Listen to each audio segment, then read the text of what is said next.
안녕하세요. 점점 습해지는 날씨에 눅눅해진 영화 한 잔의 주인장입니다.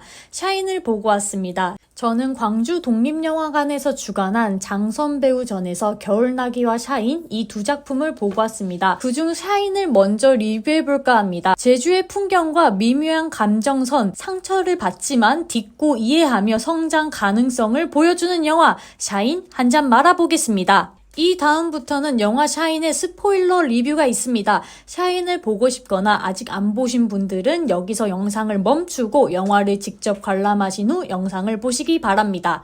그럼 시작하겠습니다.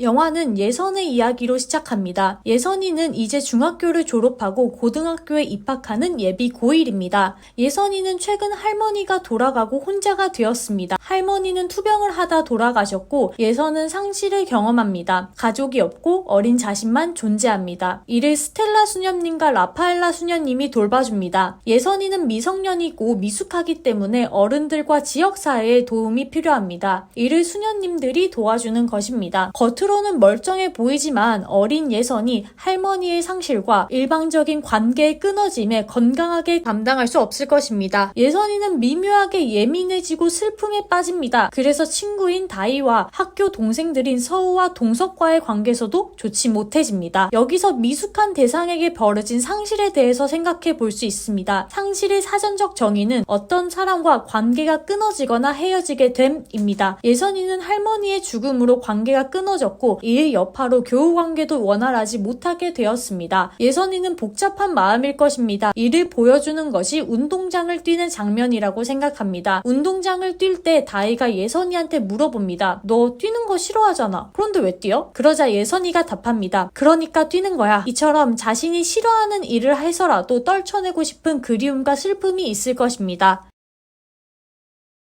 이러한 예선의 심리 상태는 표면으로 드러납니다. 바로 교우관계에서 드러나게 되는 것입니다. 이는 갈등의 형태로 보여지는데 이런 갈등은 그 나이 때 특히 여자친구들에게서 나옵니다. 난 널 생각해서 이렇게 행동했는데 왜 너는 고마움을 모르는 거야? 나는 내가 그렇게 하라고 시킨 적 없어. 왜 마음대로 판단하고 행동하는 거야? 등등 이 나이 때 나오는 미묘한 심리전은 어른들이 보기에는 간단히 해결할 수 있는 것으로 보이지만 이 당사자들은 그렇지 않습니다. 이런 우정은 애정과도 닮았기에 상처받을 수 있고 고통받을 수 있습니다. 또한 고래싸움에 새우등이 터지듯이 후배 동생 둘은 눈치를 보게 됩니다. 이때 재미있는 연출은 여자 후배는 둘 사이를 어림짐작하지만 남자 후배는 모른다는 것입니다. 이런 예민하고 아슬아슬한 갈등을 정면 돌파를 통해서 해결하게 됩니다. 자신의 감정을 솔직하게 말하고 상대방을 받아들임으로써 말이죠. 이렇게 화해한 내용을 밤늦게 라파엘라 수녀님께 전화로 이야기하는 것도 귀여운 부분입니다. 그만큼 라파엘라 수녀님께 의지하는 거겠지요.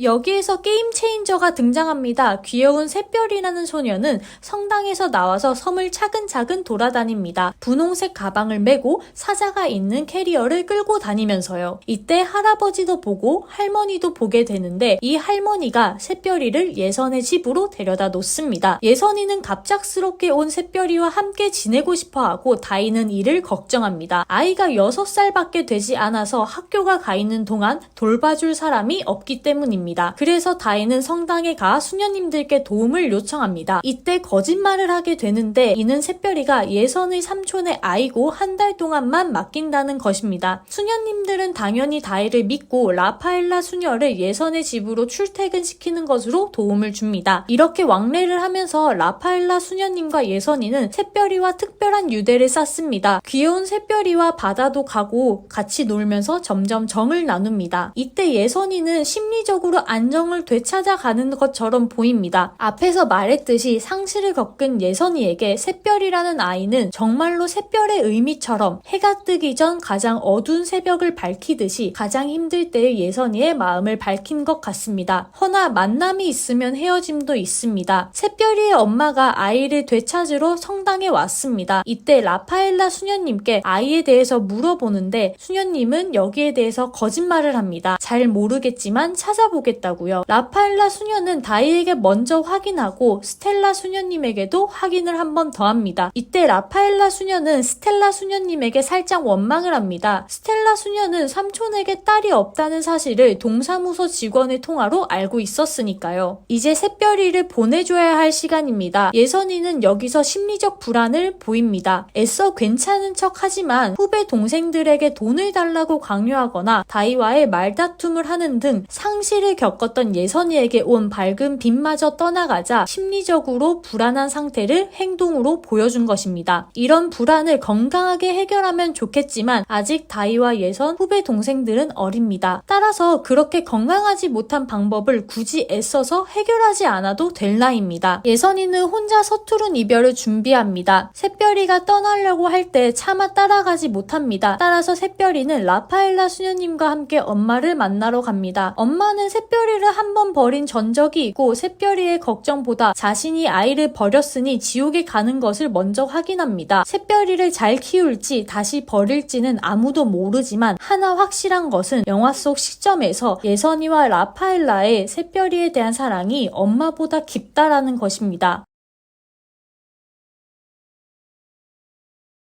이후 라파엘라 수녀님은 언덕을 올라 하늘에게 외칩니다. 다 뜻이 있으시겠지요. 저 아이한테 이제 하나 남은 것을 헤어지게 한 것도 다 뜻이 있으시겠지요. 대강 이런 내용입니다. 이는 불경하게 들릴 수도 혹은 원망처럼 들릴 수도 있습니다. 수녀라는 입장에서 감히 올릴 수 있는 말인가 생각도 듭니다. 하지만 이는 개인적인 면모라고 생각됩니다. 이 영화에서 성장하는 것은 예선뿐만이 아니라 라파엘라도 마찬가지입니다. 라파엘라는 수녀를 하기에는 너무 감정적입니다. 이런 모습이 폭발하는 장면이라고 볼 수 있겠네요. 그 후 같은 언덕을 예선이가 오르면서 막을 내립니다. 저는 이 마지막 장면의 의미가 가능성이라고 생각이 듭니다. 언덕은 라파엘라가 올랐던 것이고 그녀는 예선이보다 성숙한 인물입니다. 이 행적을 예선이가 따라가며 라파엘라와 같은 인간적인 면모를 보여주며 성장의 가능성을 보여줬다고 생각합니다. 영화에서는 예선이가 이렇게 해서 성장했고 이제는 행복하다 따위의 장면을 보여주지 않습니다. 대신 이러한 마지막 장면으로 이제는 예선이가 아픔을 딛고 성장할 것이라는 가능성을 열어주었다고 생각합니다.